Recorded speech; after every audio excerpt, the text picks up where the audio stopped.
Sud Radio, faut que ça change. Anthony Martin-Smith. C'est la dernière de la saison sur Sud Radio. Faut que ça change, l'émission qui, bien, toute cette saison a donné la parole au handicap, à la diversité en son ensemble. On reviendra probablement à la rentrée. Mathéo Lamblot, bonjour. Merci d'être là encore pour cette dernière et cette édition de l'été. Bonjour à vous, Daisy Brito qui est à la réalisation. Et puis c'est parti avec les changements à la une.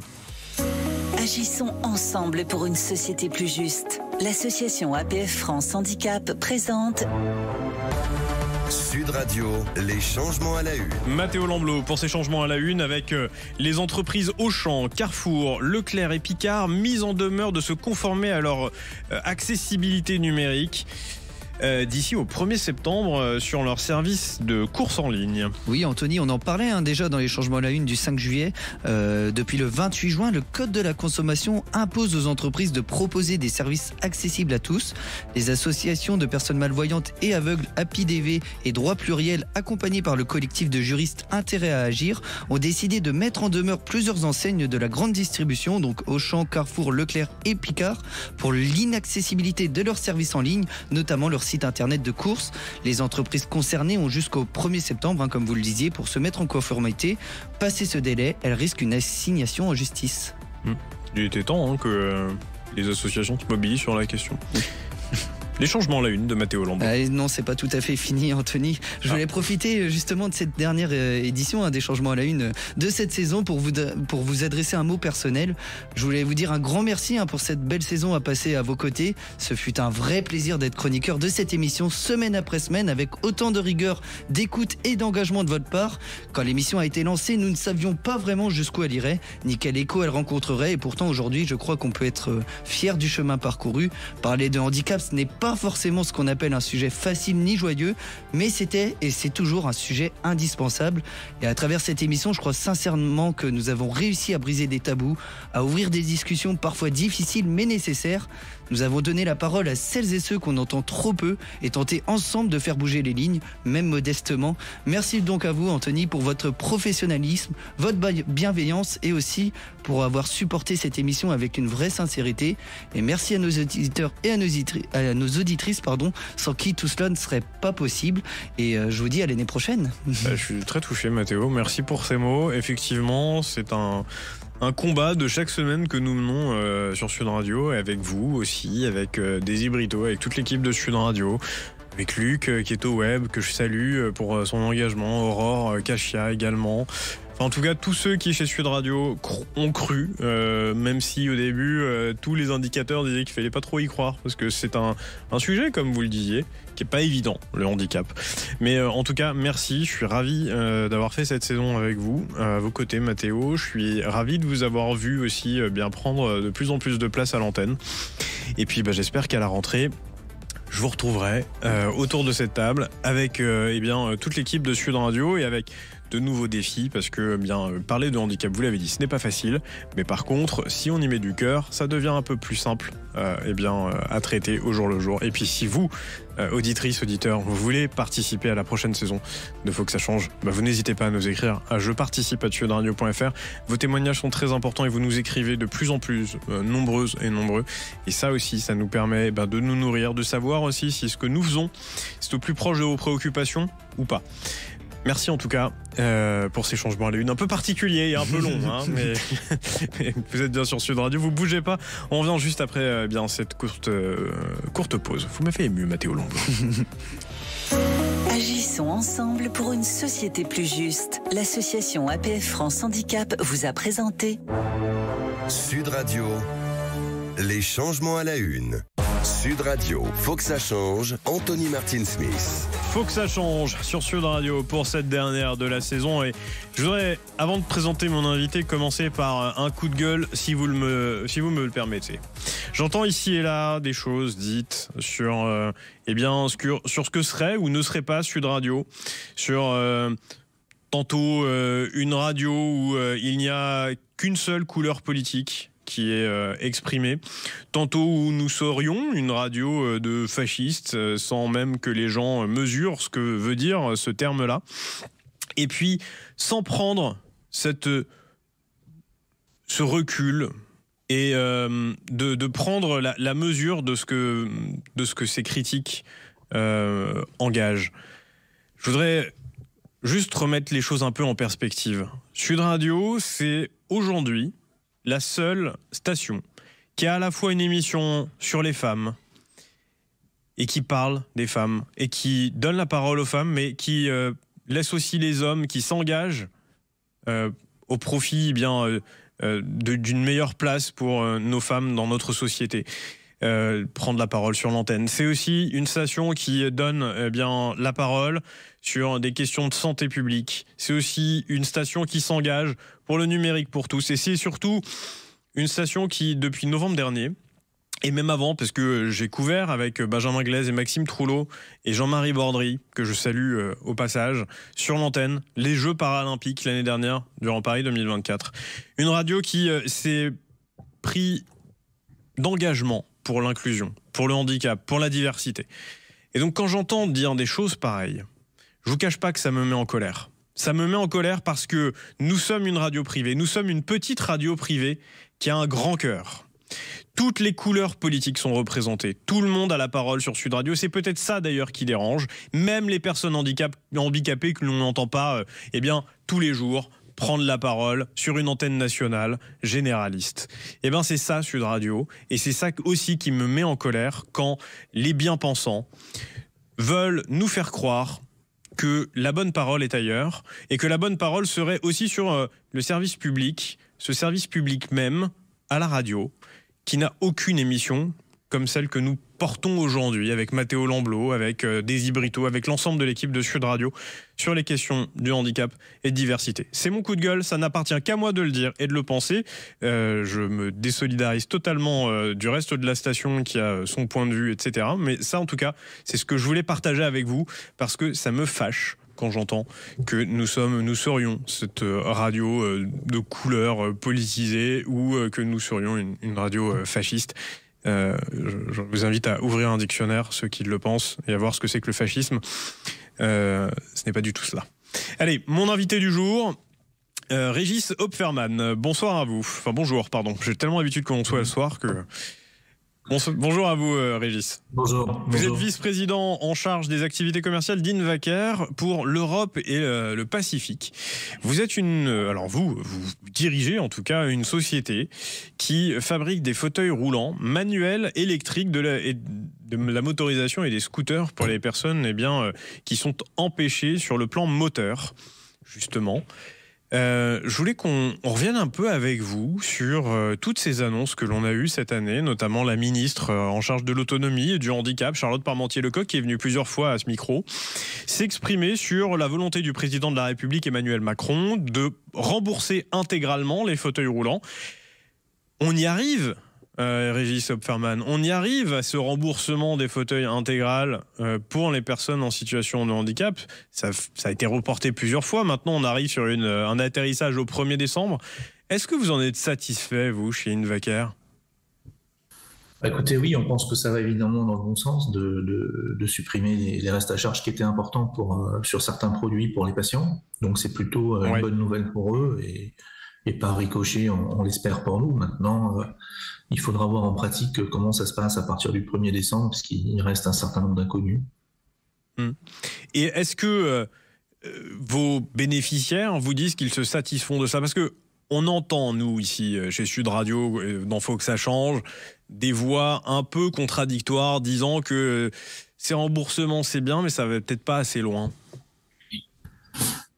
Je pense qu'il y a pas mal d'inquiétudes parce que c'est un gros changement, donc personne ne sait très bien comment ça va se passer, donc ça génère un peu des angoisses, mais ça va plutôt dans le bon sens. En tout cas, dans l'esprit de la réforme est très favorable. Après, une fois de plus, il faudra voir en pratique comment ça se passe et combien de fauteuils sont effectivement entièrement pris en charge dans cette nouvelle nomenclature et combien ne le seront pas. Moi, j'ai tendance à penser qu'il y en aura assez peu qui ne seront pas pris en charge, mais on pourra le savoir qu'à partir du début de l'année prochaine. La question de la fameuse nomenclature, est-ce qu'un fauteuil ou est-ce que des options rentrent dans des nomenclatures prises en charge et remboursées par la sécurité sociale ? Est-ce qu'on a quand même quelques tendances là-dessus ?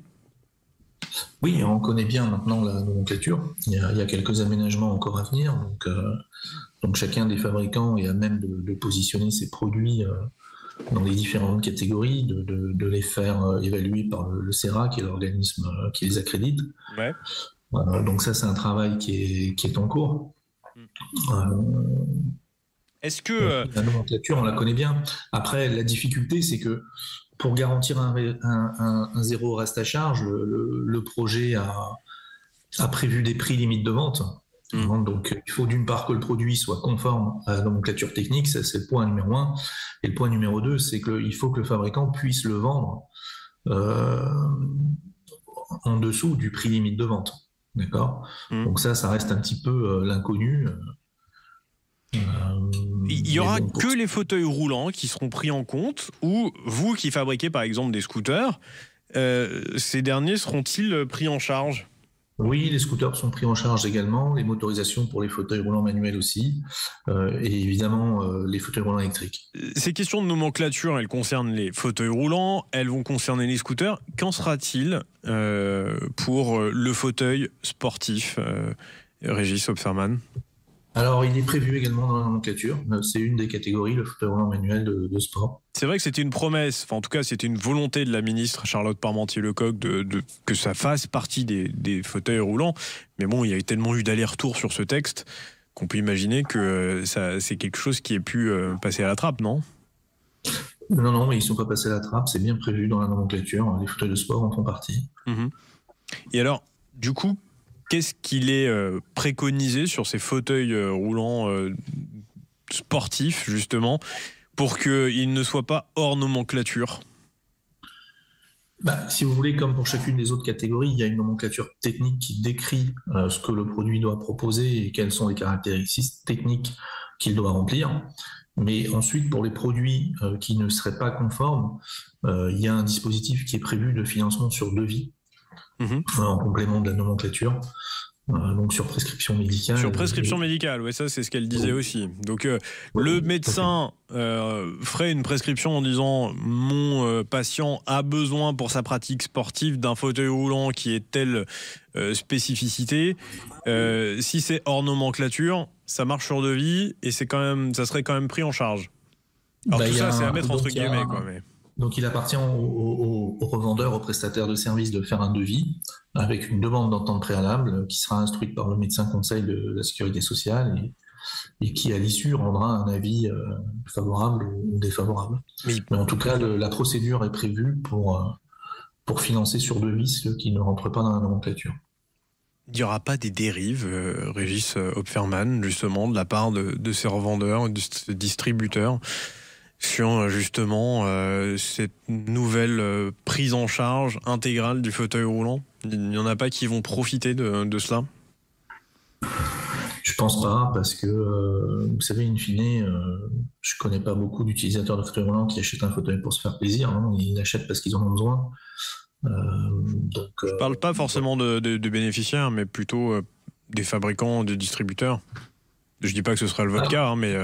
La procédure sur devis, déjà, elle est très très encadrée, ouais, avec une transparence totale sur le prix du fabricant à l'utilisateur final. Donc il y a quand même beaucoup de garde-fous qui ont été mis en place. Et pour ce qui concerne les fabricants, comme je vous le disais tout à l'heure, les modèles qui seront remboursés seront validés par un laboratoire d'État qui s'appelle le CERA. Donc il y a quand même des garanties techniques en amont qui sont données par ce laboratoire.